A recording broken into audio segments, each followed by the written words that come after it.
What's going on YouTube? It is Mr. Game & Squatch, and I'm just getting over freaking food poisoning, so if I sound a little under the weather, if you hear me gagging and all that, then you know why.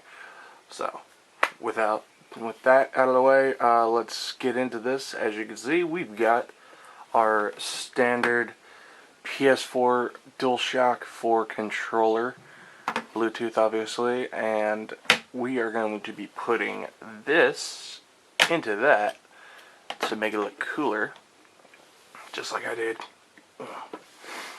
with my standard OEM, Ps4 Slim controller that I got. It's DualShock 4 as well, but this is the one I got with my Ps4 Slim. And a while ago, I had replaced the buttons in it, along with had like a gold sticker over the original front shell, and I just recently had gotten this wood grain type one. It's not exactly wood, it's more like a wood resin, probably hard plastic, just made to look wood, but it is very super soft and smooth. Definitely contrasts the little like rivets and grip that they have on the blackness back here, but it still looks very sleek and everything, and I love it with the silver buttons. So, but that is what inspired me to be able to get this other controller and make this video for you guys. And I also love Atomic Purple, so I always wanted to do this as well. And the fact that this was an option to be able to do this as well, I never even thought of, so it's actually really cool that I was able to find that. And it's also really cool that you can still go on Amazon. Standard black PS4 controllers, they go for generally about like $44 or so, which is cheaper than like say like a pre-customized one, like like say like a purple or white, whatever, already customized, which go for like 55, 60, stuff like that.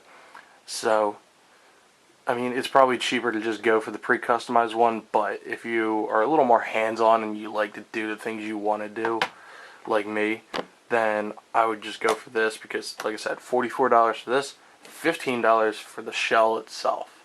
So that's your call if you want to say it's cheaper to do that. It's not exactly probably cheaper, but it's still fun to do yourself. Now, for the sake of the video, I've already taken out the screws here, and we're going to have those sitting right on the side there.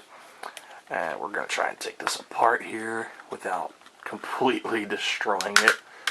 Okay.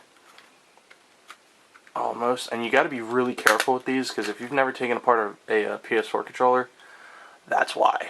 That little ribbon cable right there, you snap that, no, you do not want to do that. So real carefully pluck that out there, and because that's what controls the light, the disbursement right there for your LED in the back. So we're going to set that down right there. And then we've got our batteries right about here, which neatly has a little hook right under my little thumbnail right there. So, and that just kind of right on out there. We're going to set that over to the side there, and we are ready to get going on into this.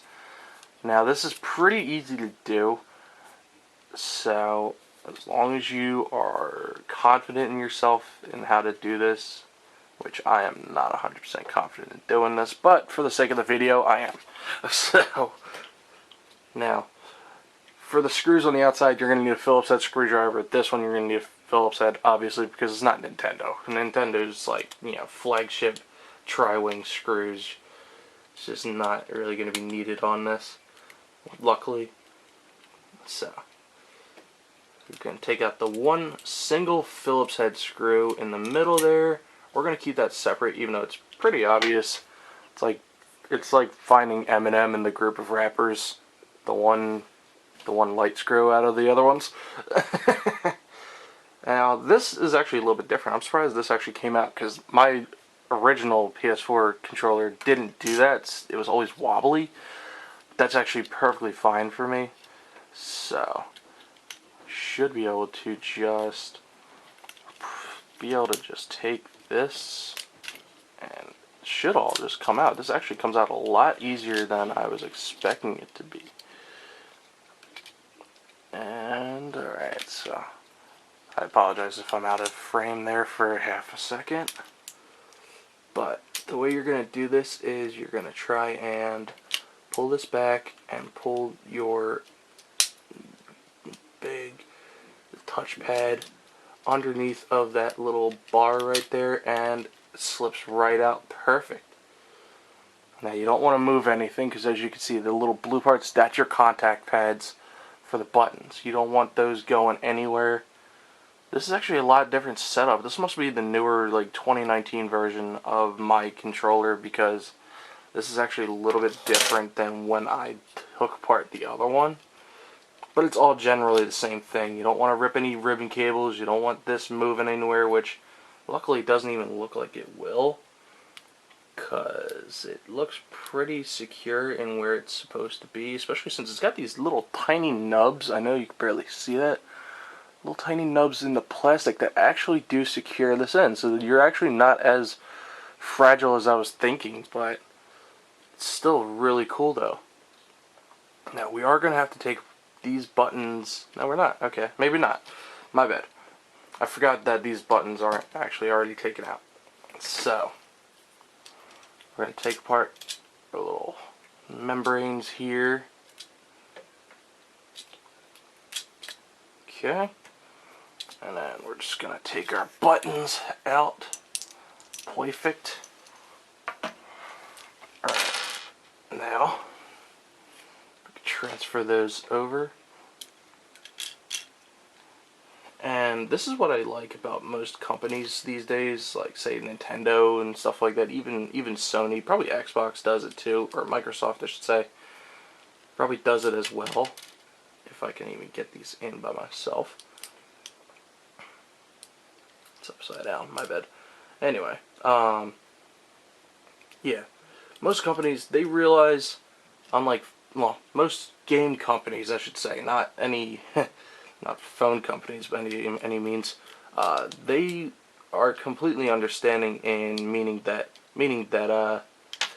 most of their, you know, clientele I should say, want to customize their equipment, or even be able to fix their own equipment as well. Like, instead of, say, like Apple that charges you $1,300 to replace a screen, or even Samsung. I'm a Samsung fanatic, but they're charging you a couple $100s to replace a screen or something that's, you know, can break so easily. It's kind of ridiculous. But say with, you know, Nintendo, or, you know, even Sony, Microsoft, stuff like that, they understand that you want to be customizing your stuff, or even just in general, you know, customize your stuff or fix it if you break it, which I have done many times. Many times. We're going to leave that right about there, because the nubs are not matching up down here. This is something I've noticed with some third-party companies. They don't ever match the nubs up the stock membrane sometimes. So, especially with this PlayStation, the home button right there. So when we go to put that back, we're going to need to try and be extra careful with that and make sure it's lined up so that the button doesn't sink into the controller again. But other than that, the arrows and the buttons down here do actually stay just fine. We're going to try and make sure this stays up, lined up perfectly fine. Right about there should be good. Right about there should be okay for now. We'll leave it right there for now. Okay, now we're going to try and sit this back into where it belongs, right in here. Now this is going to be the tricky part, because as you can see, this doesn't really move a lot because of the ribbon cable here, but you're going to try and hook it underneath of this little, you can probably barely see it, that clear bar right there. And we're going to try and hook that right underneath there. There we go. Gotta hook it and then try to line the holes right underneath there. Sweet. Everything clicks in, everything's sitting in, except as you can see, the membrane has now shifted, which is actually really cool that I have the clear plastic so that you can see this. And now we are going to have to try and realign this, because I don't know what happened to my tweezers. I used to have tweezers down here, but now We're going to do our best without tweezers right here. Okay. Almost. There we go. Okay. Luckily I was able to do that with the Phillips head screwdriver so that we can get it to where the button registers. Good. Score 1 for luck for us, right? Alright, everything else is seated in place properly. Everything should be in place at least. Everything clicks. It may feel a little loose, but that's only because it's not properly screwed in just yet. So now we can sit this back into where it belongs. And then we're going to screw her back in. We're going to get the M&M screw. A little adhesive scared me. I thought something stuck in my finger. Alright, we're going to get our M&M screw in there. And we're going to make sure everything is secured in here. And so far, everything feels pretty tight now that we got that in there. Nothing's shaking too much, actually. This is actually really going really good. So, and that's saying a lot for me since I usually screw these things up. So, alright. Like I said, everything clicks in. That's perfect.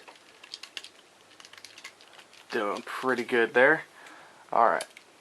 We'll just double check to see if that's all the way in.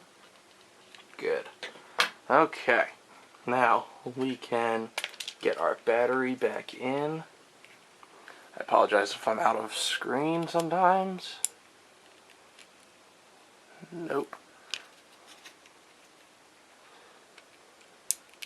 Don't worry if you think you have the battery plugged in the wrong way. You won't get it in the wrong way. It'll tell you if you have it in the wrong way. Both from not turning on and also just for, you know, if it doesn't even sit in correctly actually.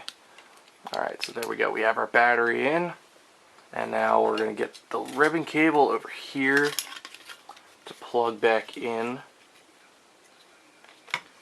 Now, if you're ever worried about how to get that back in, just think of it as a sandwich. When you close it, where is it going to sit in there? So now that we know where it's going to sit, we are going to get her in there. I know you really shouldn't be rough with ribbon cables, but they're not as 100% fragile as everybody kind of claims. Honestly, like it's not like if you go to breathe on them, they freaking, you know, they shatter or anything. But you don't want to be pulling around them, you know.